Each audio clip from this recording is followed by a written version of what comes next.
2,000 years ago, we measured wealth by the amount of oats in our barn. Today, we measure it by the amount of money in the bank. But the human heart really hasn't changed. We struggle with the same questions that we did 2,000 years ago. How much is enough? How much of this stuff do I need to save up? Or how much of that green stuff in my wallet? When does saving cross the line from wisdom, preparing for the future, to greed? In the parable of the rich fool, Jesus gives us several criteria to evaluate the state of our own hearts when it comes to saving up for the future. That story coming up.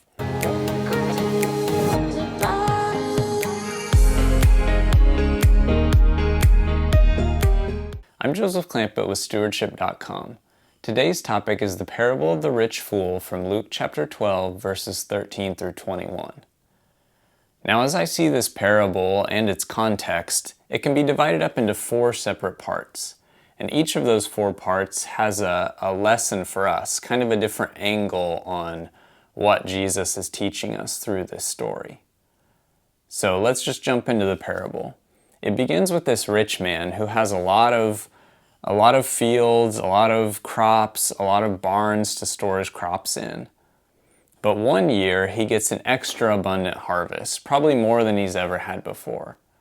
He doesn't even have enough room in his barns to store all this stuff, so he decides, I'm just going to tear down these barns and build even, bigger, newer ones that are big enough to store this extra abundant harvest.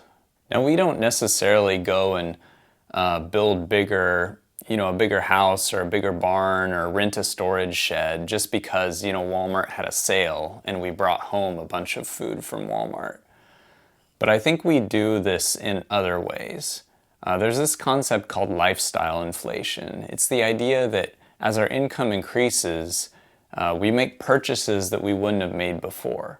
A nicer car, better food, eating out more, bigger house, all these kinds of things.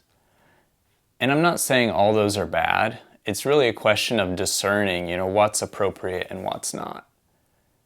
One example that I can think of, I used to work with a guy in a physics department who was really successful, really brilliant guy.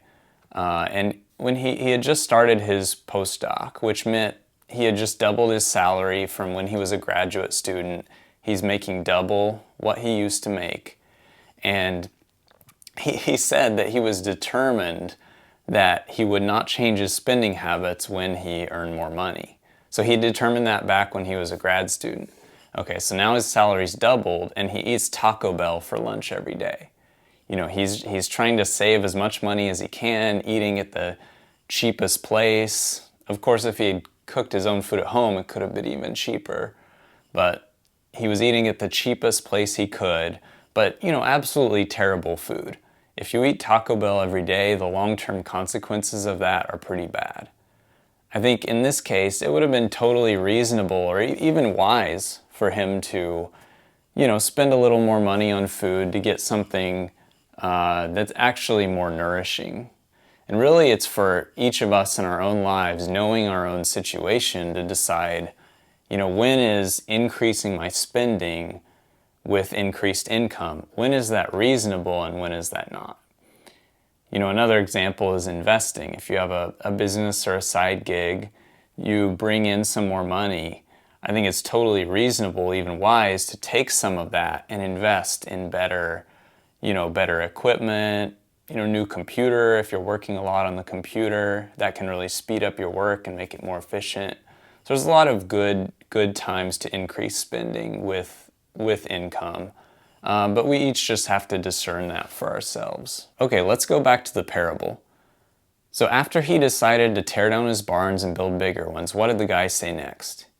He said, he's talking to himself, look at all this abundant stuff, abundant food you have. You've got so much that you don't need to work for many years. You can just store all this stuff up and live off it for year after year after year and just enjoy yourself. Just enjoy life and don't worry about working anymore. At that point, God enters the parable, speaking to the guy and says, "You fool, look at all this stuff you've stored up, but this very night your life was going to be demanded from you." So I think the lesson for us from this part of the parable is that,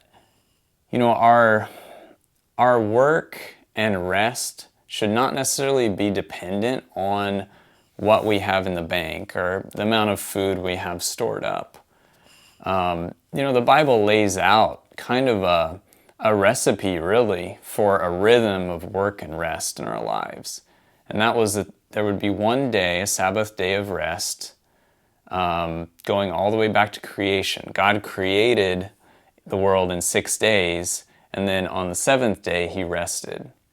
So there's this sort of rhythm to life, and our work and rest rhythms that I think is programmed into the universe and into our own bodies and minds, where we need that day of rest every week, and we need those, 6 or 5 or 6, whatever. I mean, I'm not being legalistic here about the exact number, whether it's 5 days of work and 2 days of rest, like a weekend, or it's 6 days of work and 1 day of rest, like a Sabbath.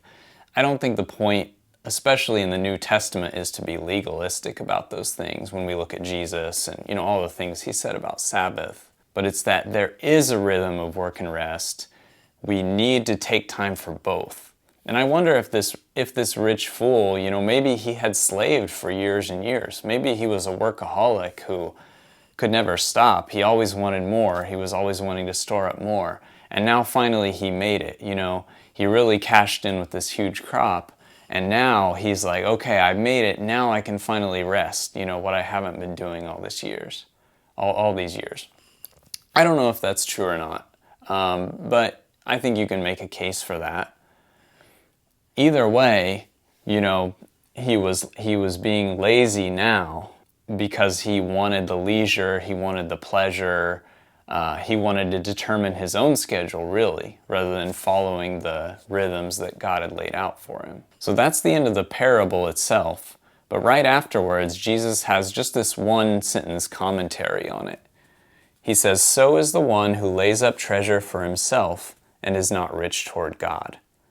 So this guy built all these new barns, stored up all the excess crop for himself for the future, rather than giving it to, the poor around him or the priests and Levites who ministered in the temple. And according to the law, they were owed some of that harvest to help, take care of their own physical needs.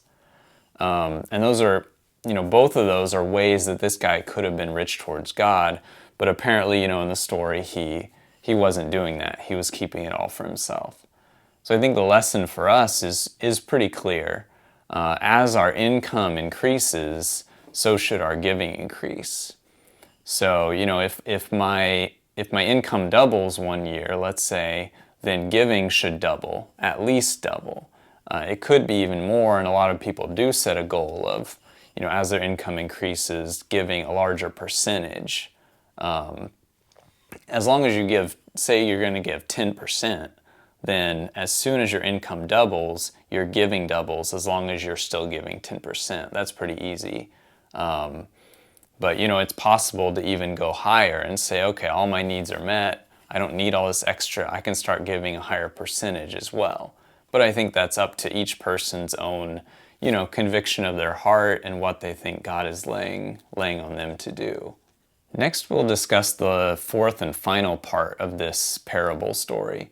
But first, I want to ask you, how do you see lifestyle inflation in your own life?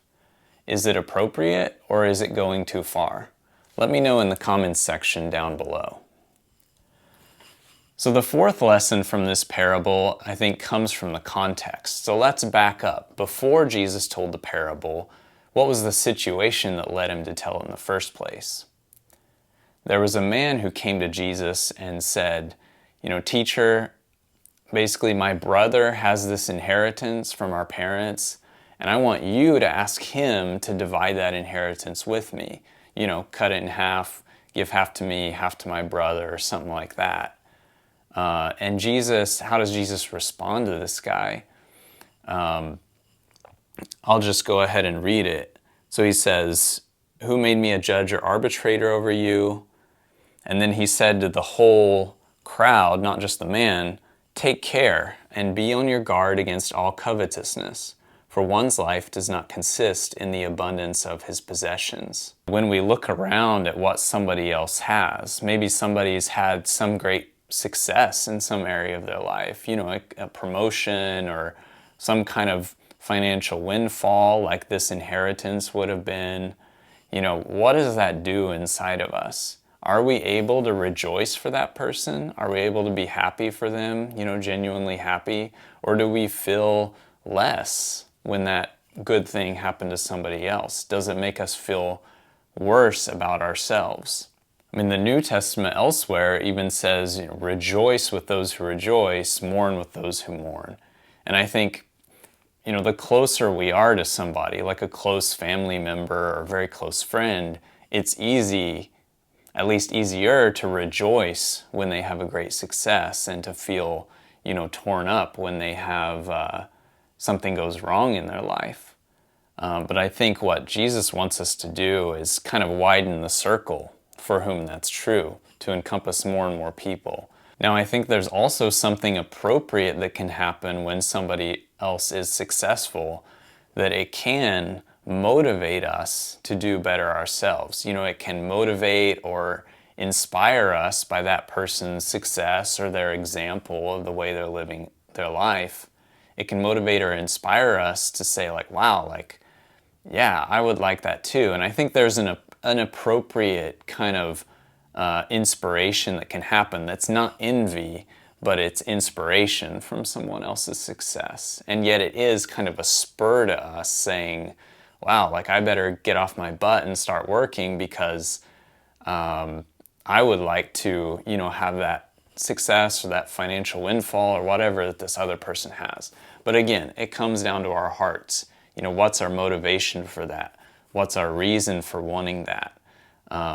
That's, I think, what God really cares about. And that's the thing that we need to take time to just sit and reflect and pray and, let God and let ourselves search our own hearts to know what's in there. So how did you do with these 4 questions? I'll go ahead and just put them up on the side here so you can read through them once more. How many of those can you enthusiastically say yes to? I'm good with that. I have no problem in that area. Is it 4 out of 4, 2 out of 4? Do you struggle with all 4 of those?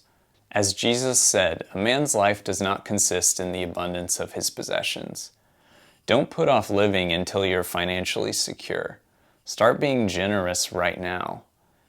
Build times of rest into your schedule right now.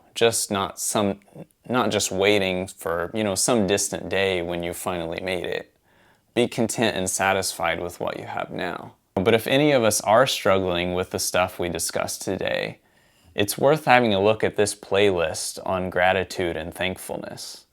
Practicing gratitude is often one of the easiest ways to start to transform a feeling of lack or envy to a feeling of contentment with what we have. Thanks for watching. Please hit the like button if you enjoyed this video, and I'll see you in the next one.